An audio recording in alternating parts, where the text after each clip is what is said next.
Hi, my name's Crystal and I'm a senior designer at Form Kitchens.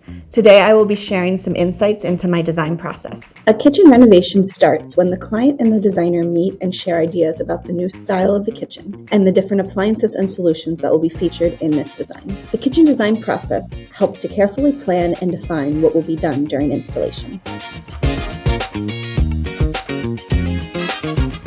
After meeting with a client in their initial design call, step one of my process is to review the notes from my call combined with the information that the client has uploaded for me. So using this kitchen as an example, some of the things that came up in the initial design call, one element was sort of removing these wing walls. So by removing this wall over here, you can actually extend this counter surface out into their dining room a bit, giving them a little bit more storage, a little bit more surface. On this side here, by removing the wall, we were actually able to turn this L into a U. Another one with this kitchen was readdressing this center island here. So the client really wanted to have a more functional island in the center of the space that blended with the rest of the kitchen a little bit better. So those are some of the elements that might come up within the initial design call. Step two of the design process is translating the conversation, the inspiration images, all of the ideas into the physical design.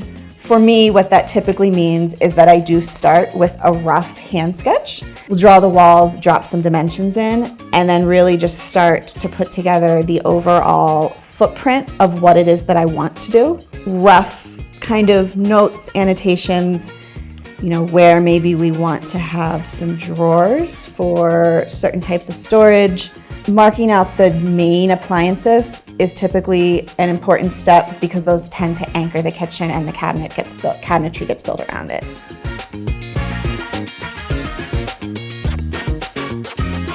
Then we move to the step of putting this into our software where sort of that concept does take one step closer to reality.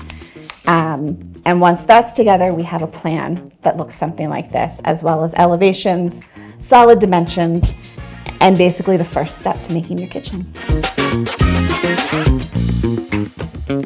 So once I've put together the initial design plan and drawings, the next step is applying your finish selections. In this case, our client did upload some wonderful tile inspiration.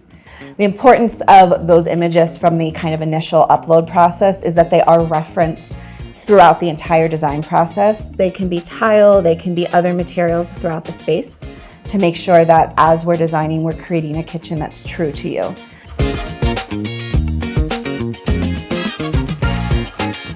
We put those together and the final rendering for this client came out like this. The difference between the before and after. Drawers are, of course, a little bit more functional and accessible than cabinets with just shelving on the inside. This will allow her to store cutlery as well as larger elements in these deeper drawers. All of those elements which were previously shoved into a pantry space, that is where this existing refrigerator went. So this client did have a great pantry space, but the organization within the pantry did not work for them. So we reimagined that with form cabinetry to make everything very accessible, easy to grab, right at hand. These final renders will be presented to you on your presentation call with your designer. We will walk you through the space and 5 or 6 views of the renders themselves. These renders serve a basis for most clients when they go into the revisions phase to start to think about their existing space, the renders they've seen, and the changes they'd like to make as they work through revisions with their designer. Thank you for joining me. If you found this information helpful, please subscribe and follow us at Form Kitchens to see how we can make your dream kitchen a reality.